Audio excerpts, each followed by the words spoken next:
Hello, everyone, and welcome to the Very Reasonable Pilots podcast. I'm your host, Charles. Along with me, as always, is my co-host, editor, producer, co-pilot, and gunner, Jacob Gloth. We are here today to pitch a brand new TV show, as we do every single week, in which we surprise you with new and interesting ideas about science fiction, fantasy, adventure, maybe some actual real human emotion along the way. I don't think we're surprising anyone with any of these ideas. You know, nothing's too out there. I mean, they're not like, whoa, that's a completely new story format. Never heard of that. Yeah, that doesn't happen. No. We can't do that. We're not that creative. At least I'm not that creative. You're pretty creative. No, well, he's humbling himself, but we're in the same boat here. The same sinking ship. Speaking of sinking ships, my show this week is titled Sea of Forever. And I have a three-word synopsis to describe what the show is really about. It's a Waterworld situation. You know the movie Waterworld? It's a Waterworld situation. It's more than 3 words. Oh yeah, is it Waterworld situation? It's 4 words. It's Waterworld situation. Just Waterworld situation. It's 5 words. It's a Waterworld situation. It is a water world situation. I've never... It's 6 words. Shit. If you break the contraction. Which I've never broken a contraction in my life. Never in his life, has he? I've never broken contraception in my life before. But okay. This is a water world situation. So you know the movie Waterworld with Kevin Costner? Yeah. You know, where it's all water?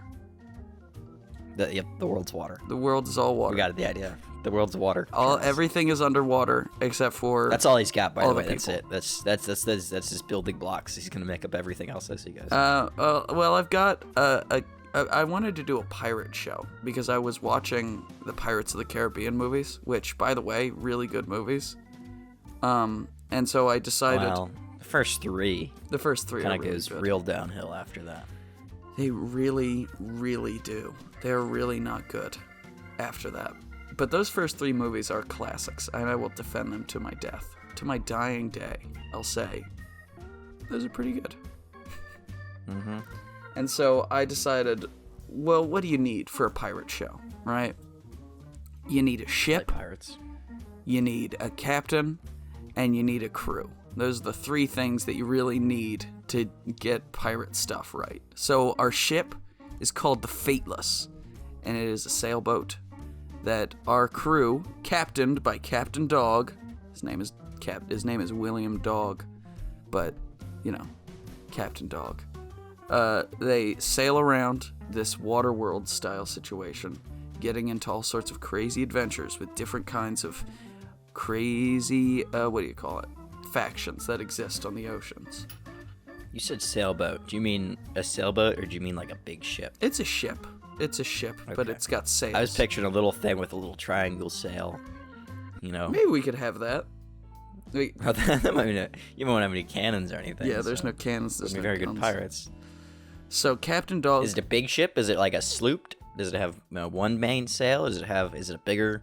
Is it like a galleon? Does it have 2 big sails? It's got 1 main sail. 3. It's not an enormous ship, but it is a big ship. It's a ship that could fit 20 people pretty easily.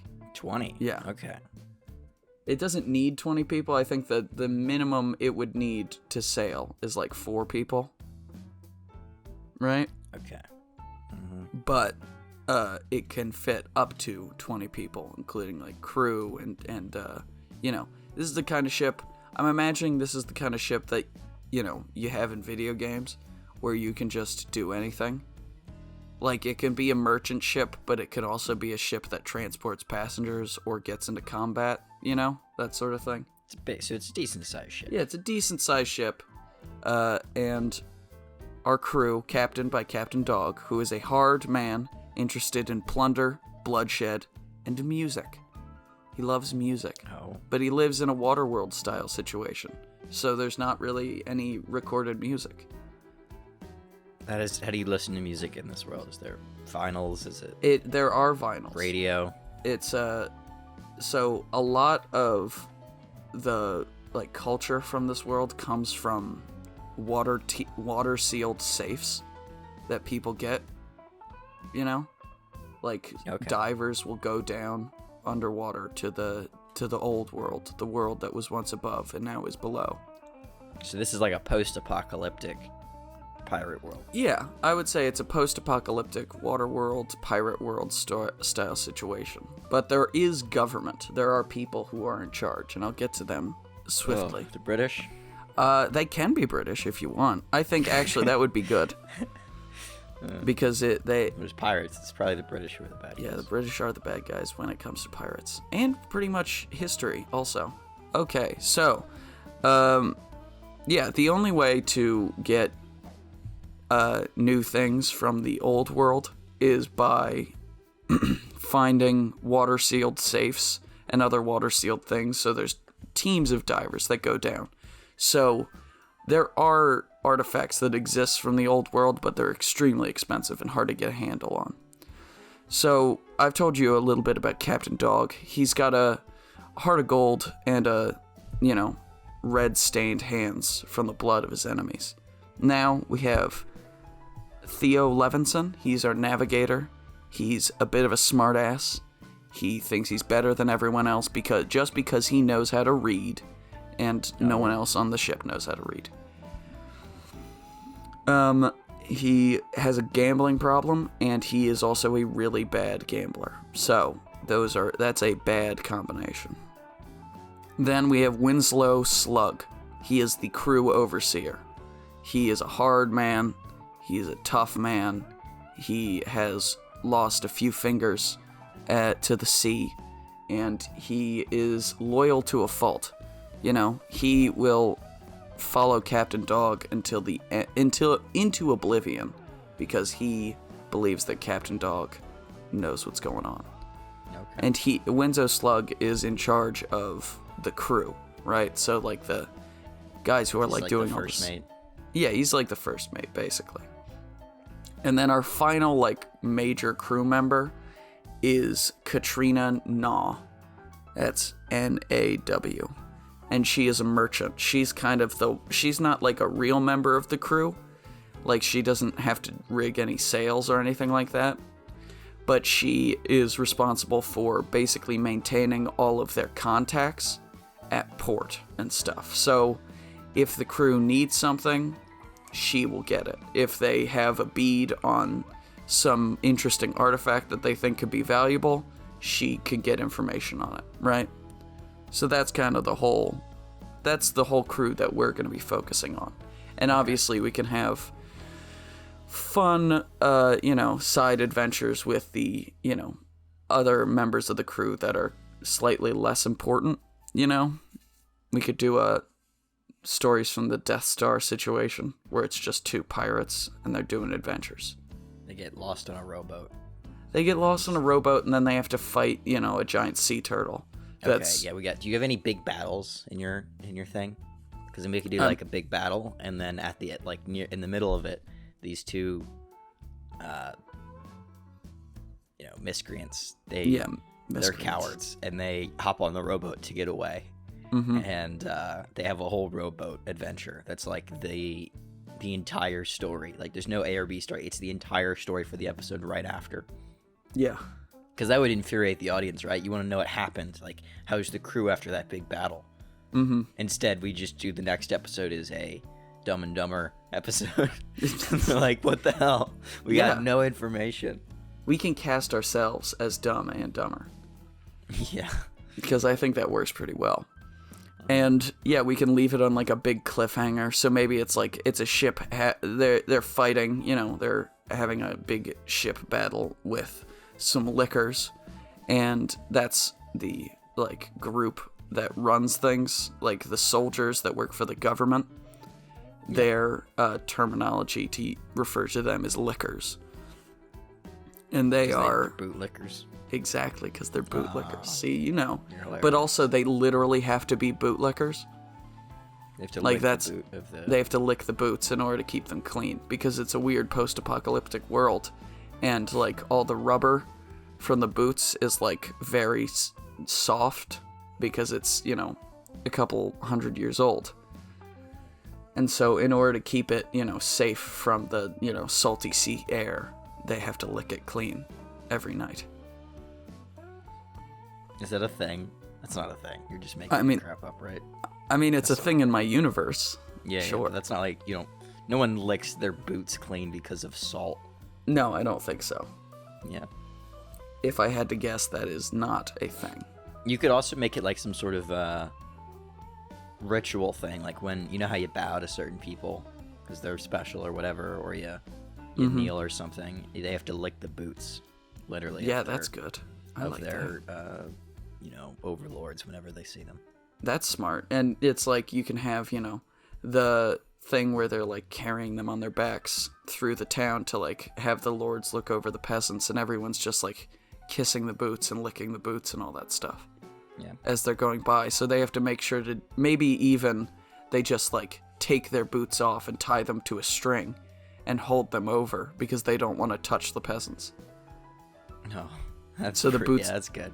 The boots don't even have to be attached to them for them to be licked. Yeah. So maybe they can toss one boot over, and there'll be like a huge crowd of peasants who like rush over and they all lick it on the ground. Yeah, they're all licking it and like ripping each other apart, and there's just bloodshed. So they have the privilege of licking the boot. Yeah, and that's some good imagery. That would be happening on the final human city of this world, which is called Floating York. And it is. I wanted to guess, and I would not have guessed that. What would you have guessed? Like it's you, so it would have been like New Atlantia or the Babylonius. We always go for the same names. We already did both those names. We did. You did New Atlantia. I did something Babylonia. Yeah, something Babylon. It was something around. I do like Babylon. Babylon's a good name. Mm-hmm. But Floating York is the hub of all people. Babylon. That's my next one. Don't know where it's going. Babylon. But it's going somewhere. It's like about Camelot, but Babylon. Boom. Yeah, Babylon. that's not a bad idea. You could have basically the story of King Arthur, but they're like all Babylonian style. This is not the show. We do the story of King Arthur, right? Yeah. But we don't have horses. We use coconuts instead, right? Mm-hmm. And like near the beginning, we'll have them like run into a French castle, and the French are really mean, and they're in England for some reason. Yeah. And at the end of the movie, they fight those French people again, but the police come and they arrest them. Are you sure? We call it Jaunty, Kython, and the Holy Snail. Holy Snail. I like that. That's good. You're so creative sometimes. I know. It really blows my mind. Yep. I just wonder, I fear for anyone who would have to, compete with your just creative genius. Steal my ideas, yeah. Yeah. So Floating York is the final city where all human society still exists. So there's lots of culture, lots of people. It's basically just this huge bazaar of different like traders and merchants and sailors and people of all different cultures, and everyone speaks the same language, but it's kind of this like merger of every language that survived the Great Flood. Yeah, that's really convenient for a TV show. It really is, isn't it? Why don't you just make it English so it's easy on you? I mean, we could just say it's English and translated. Yeah, we could just play, everyone can speak in English, and we can say it's translated from whatever language. Because that's easier. I never understood why... The common... Yeah, common tongue. No, you can't whatever. call it common tongue. That's what they call it in Game of Thrones. That's also what they call it in D&D. We can't call it that. Do they call it that and everything? Jeez. Yeah. Wow. The common letters. We'll think of something. We're smart.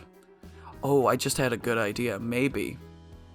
Because there's no means of production in this universe because, everything's on water. So they don't have guns. But maybe they've selectively bred pistol shrimp. You know what a pistol shrimp is? It's a shrimp. That can, it's got, a special muscle in it that can, fire, and it is said to hurt like a pistol, like being shot with a gun. And so everybody's got just like pistol guns and swords. Or like shrimp guns and swords. That'd be good. And then you can eat your gun also. Yeah, if things get really down. If you're really desperate, you have to eat your gun. Your gun could be a friend. Yeah, it could be Daryl, my gun. Like a dog, except it's a shrimp. Except it's a shrimp. Like in that one episode of Rick and Morty. Or the whole video game they're making, where you talk to your guns. Oh yeah, yeah. Was that? I don't know what it's called. No. Okay, good. So, the Floating York is full of all different culture, and it's where like there are still ayatollahs. You know, there's still places that people congregate outside of Floating York, but it's got the biggest single population of anywhere on the planet, and secrets. It's got a secret that no High one on Life except is what it's called. Neon Life. High on Life. Oh, that is a bad title. Yeah, not a very good name. I mean, for a video game, bad title. Like, maybe for a book of poetry, High on Life wouldn't be a bad title. Yeah, weird. But there is a secret about Floating York that may rock the populace to its very core. Huh? It's a rock, probably, I assume. Is it not a rock, the whole city? You said rock. It's funny. No, I was just making a joke. Keep going. Shit. So I'm gonna explain the other factions that exist in this world. So there are cultures, which is what their slang term for traders are. It's just people who trade different things from all different cultures, right? Okay. And then there are borders, which is what pirates are. And that's not specifically what our crew is. I wouldn't exactly say that they're pirates. They're more merchants, but they have been known to do a little bit of piracy every once in a while. Okay. Yeah. Like if they see a ship and it's just crewed by like a bunch of rich assholes, they'll rob it. But they're not. So they're officially registered with the merchants. Are they merchants? I think Katrina Nar is officially registered with the merchants, and then the rest of them just kind of like piggyback off of her official registry. Okay. But it's like a barber. You know how they get like the barbers have the little like thing with their pictures and everything, their little license to barber. Yeah. But it'd be like that. License to barber? Yeah, I think so. If you ever try to cut your own hair, the police will burst in. I hope so. Oh, that would be so. And then you get a free haircut in prison. Yep. Easy peasy. There you go, lemon motherfucking squeezy. And then the final two groups of people that exist in this world, besides liquors, borders, and cultures, are two groups that aren't going to be nearly as fleshed out as the other three, just because they're harder to get to. And those would be breathers, which are a group of underwater people. They live underwater. They can breathe underwater. And it's basically, they're made up of the descendants of all of Earth's top scientists who decided to genetically modify themselves in order to survive underwater. Oh, so it's like this New kind of Atlantia, like... But only a small group. Yeah, exactly. But it's this kind of like technological, Babylon. That's full of like all this amazing Atlantia, technology. you might call it. Yeah. Is this a sequel / spin-off series? This is not either of those, but it could definitely be tied in to a few of our series beforehand. John Dove. What? John would it Dove. be tied into John Dove? Because John Dove is a great series. Yeah, but New Atlantia makes sense. Yeah, it does. But and these breathers they have like all of this amazing technology, but they're, generations removed from the people who actually like knew how it worked and invented it and stuff.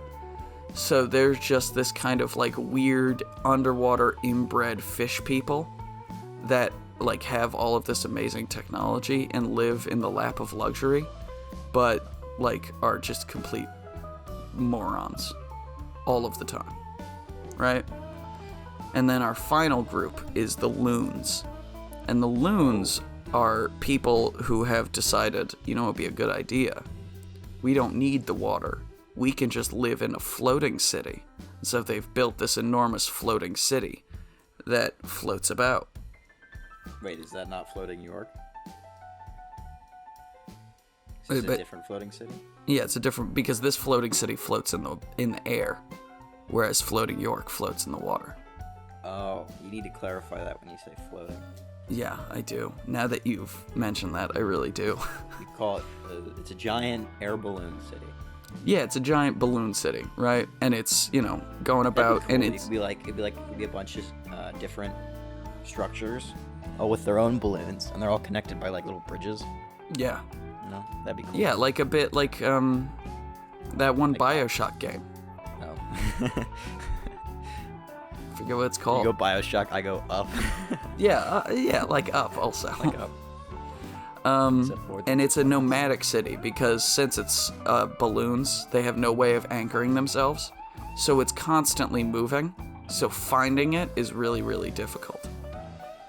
And it holds the secrets of the old world, at least some of the secrets from the old world, because surprise, surprise, this city is at least partially made out of like space technology, right? Like spaceships and stuff. Shuttles and so on and so forth. Like, you know, the old humans tech.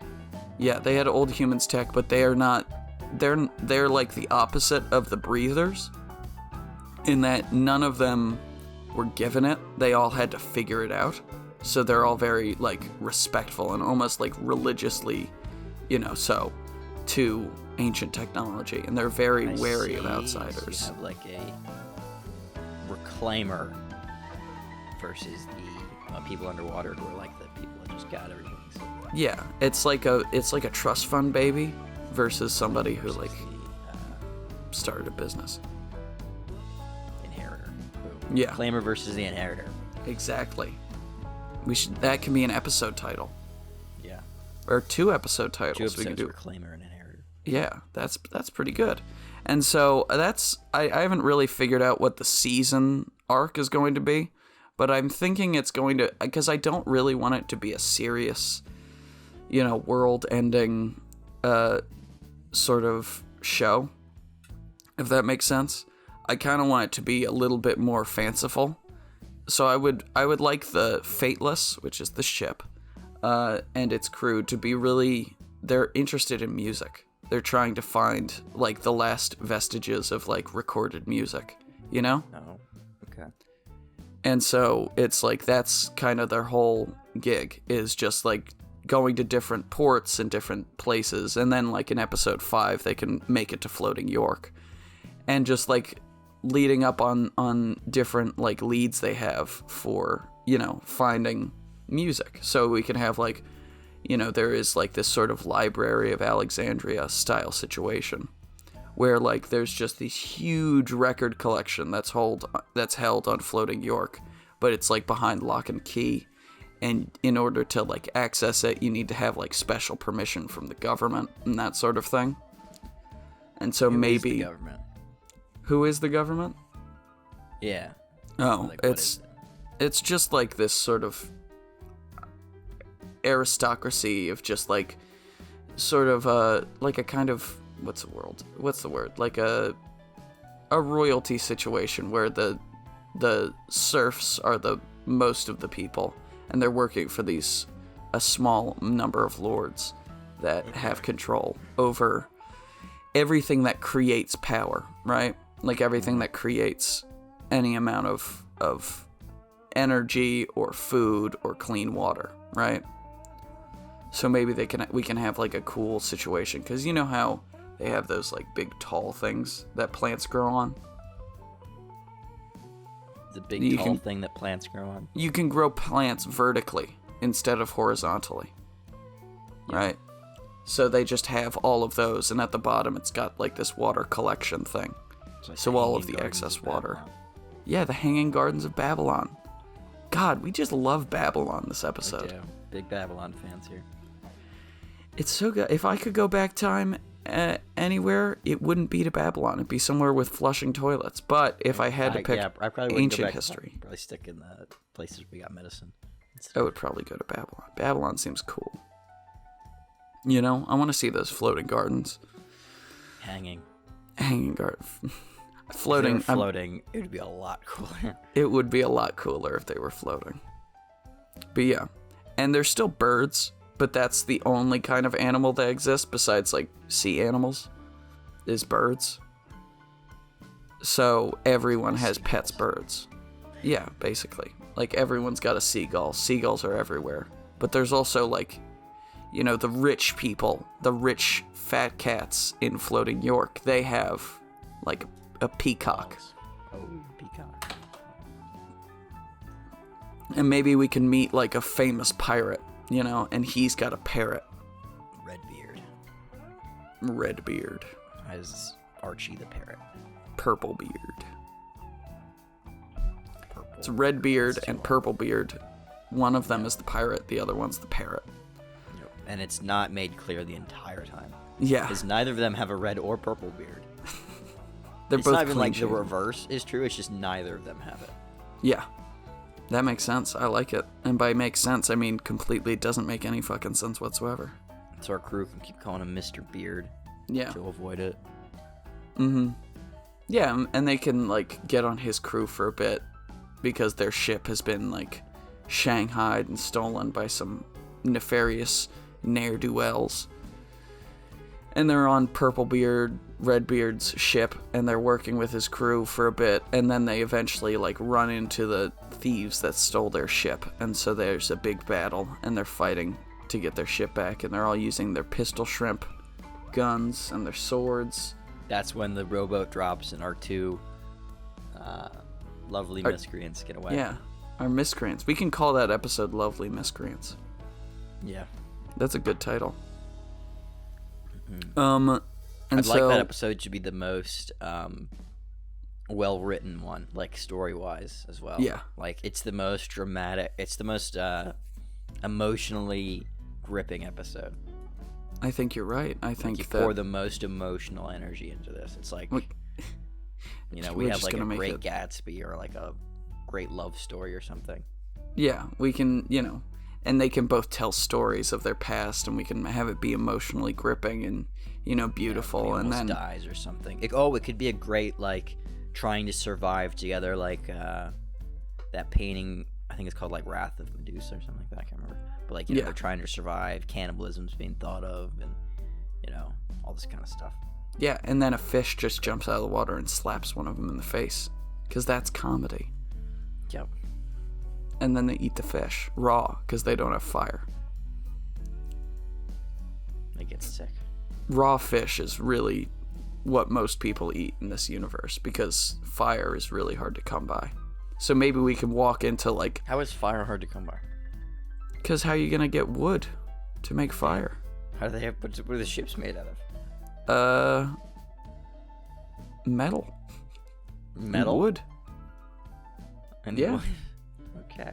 Because metal can survive for a while. I feel like you should have some clever way of getting wood, like sea trees. Oh yeah, sea trees. Sea trees aren't a bad idea. They could be having palm trees that they grow on the ocean. You could have like swampy areas that have like the mangrove trees. Oh yeah, maybe it doesn't need to be all water. It can be like there are some parts of it that are less watered than other. You know, there's shallows, but there's still like there's no ground. You can't really go through them though because it's you know, the water's still deep and it's full of these giant trees. You can make the swampy mangrove area like really terrifying. Yeah. And so it's a struggle to get wood because you gotta like go to the edge of it. You gotta be careful because there's crocodiles and there's weird monsters that you come up with. There's weird monsters. There's maybe a tribe of people that live there. Called the Swampers. Swampers. Yeah. Or the Mudders. Mudders. I think you're gonna say that. And then they, you know, they drink mud. And they eat worship mud. The trees. Because the trees provide them protection. They live in the trees. Oh my god. Yes. And we can have it be like one of the episodes our crew is like contracted in order to like get a shipment of wood because the previous crew that was contracted to do it perished in horrible ways.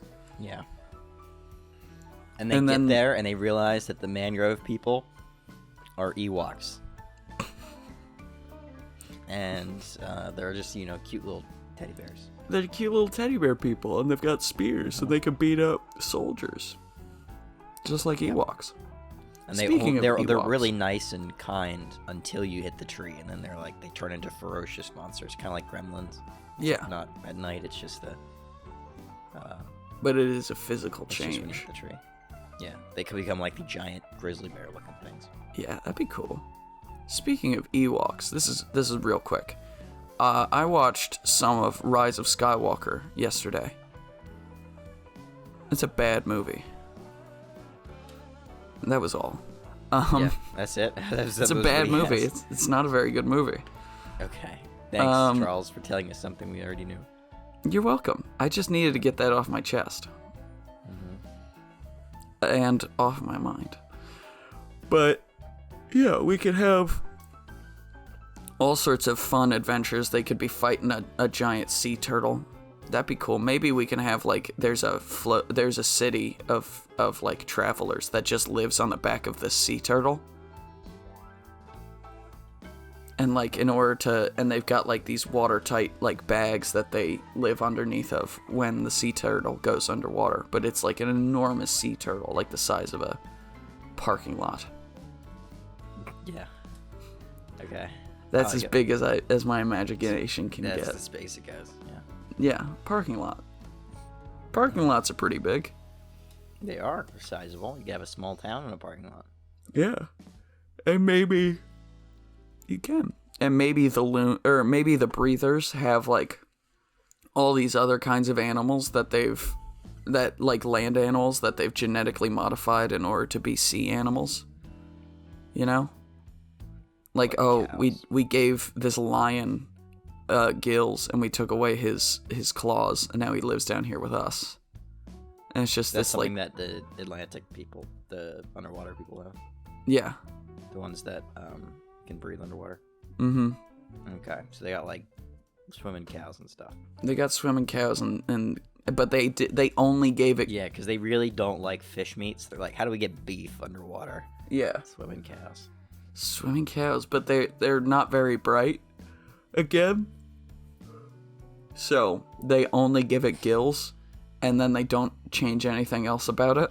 So it's just walking underwater. So it's just like trying to swim with its hooves. I think that visual is great. Yeah. I like that a lot. This huge cow walking at the bottom of the ocean.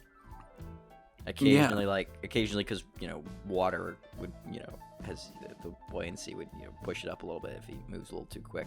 And he's like, swims a little bit with his little hooves. And lands back down. Walks a little bit more. Swims a little bit. It's a cool visual. Yeah, that's fun. That's a fun visual. And so I think that season 2 and 3. I'm imagining it's going for 3 seasons. We're already we didn't even finish season 1. Well, I'm explaining. I think season 2 and 3 will be, more focused on like, oh, there's, injustice and this, floating New York is run by these corrupt, aristocrats and all this stuff. But that's, more complicated. I think season 1 will just be about the crew going on miscellaneous adventures and learning things about the world. And it will end with them finding this treasure trove of music, right? They just find a DVD, like a CD player. And just like, those like CD booklets you used to have when you went on like a road trip? Yep. They just find like a bunch of those. And the final episode ends with them like just having a party and they're drinking like some what's their alcoholic beverage? What's their version of an alcoholic beverage? Grog. Scrog. Let's call it Scrog because it's sea grog.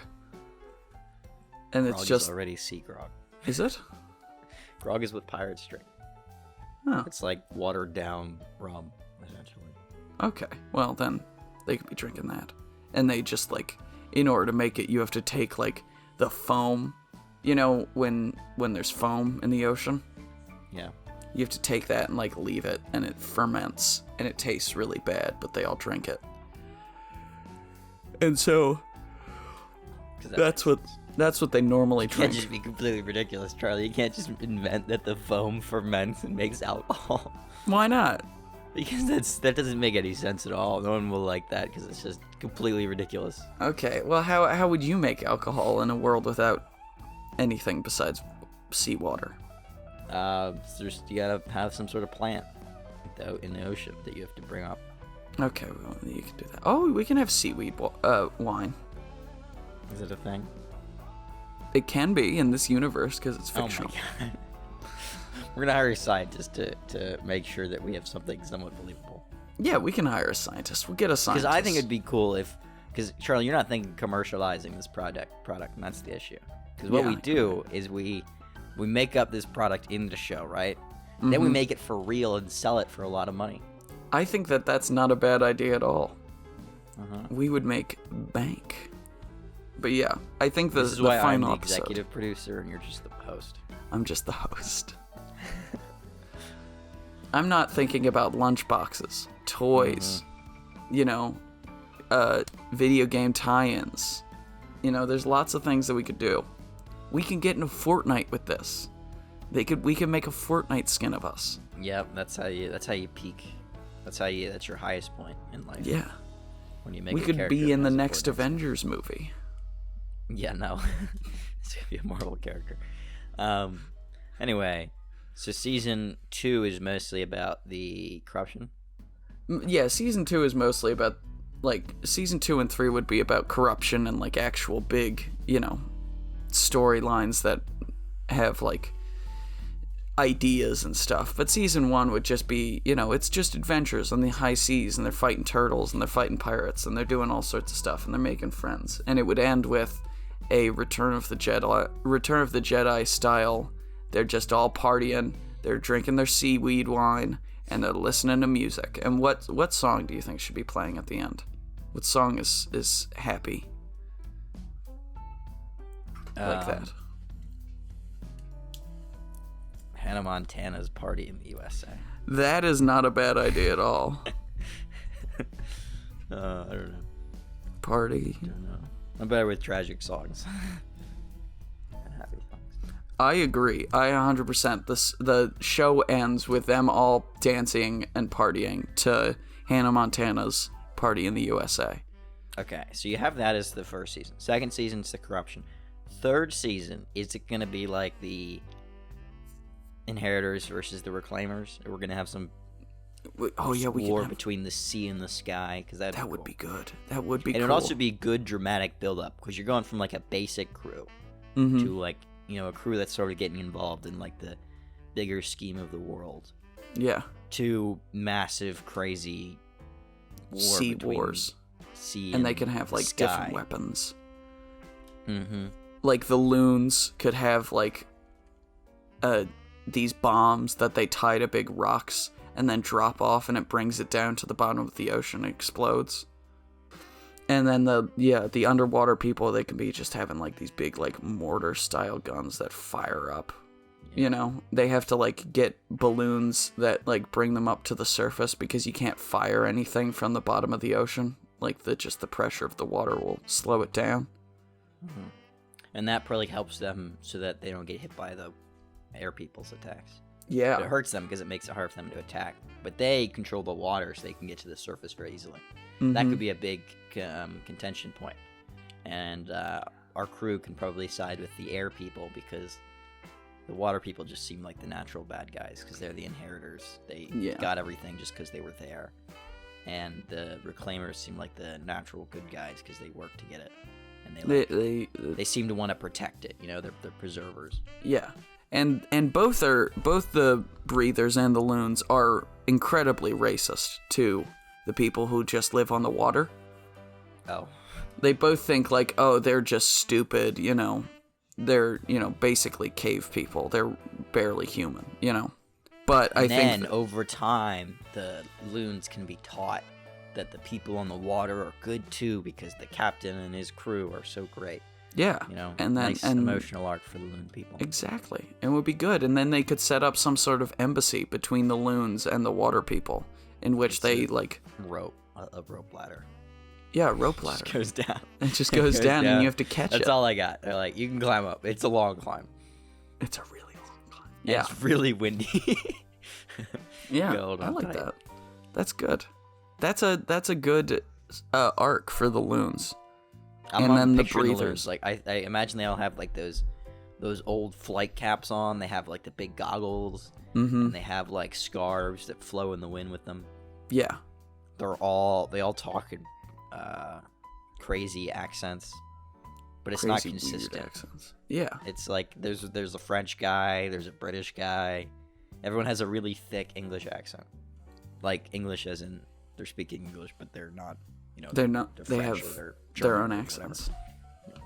100%. I like this. I like where this show ended up. It's cool. I like it too. Sea of Forever. That's what the title was. Sea of Forever. Why is it called Sea of Forever, Charles? Because the sea goes on forever. Oh. Because didn't see that coming, did you, folks? Yeah, folks. I mean, you did, because he said that to start off with, but. And you probably read it in the title, but. Thank you all for listening to the Very Reasonable Pilots podcast. I've been your host, Charles Long. With me, as always, has been my co-host, editor, producer, co-pilot, and gunner, and executive producer, and merchandising consultant, Jacob Gloff. If you like what you heard here and you want to hear more... We're talking with Hasbro. We got a line of toys coming out next week. Yes. That's great. I'm very excited. If you like what you heard here and you want to hear more, give us a like, a follow, subscribe, tell your friends, tell your family, tell your dog, tell your cat, tell your mirror. And have a beautiful day. Stay safe out there, folks. Love you. Goodbye. Bye.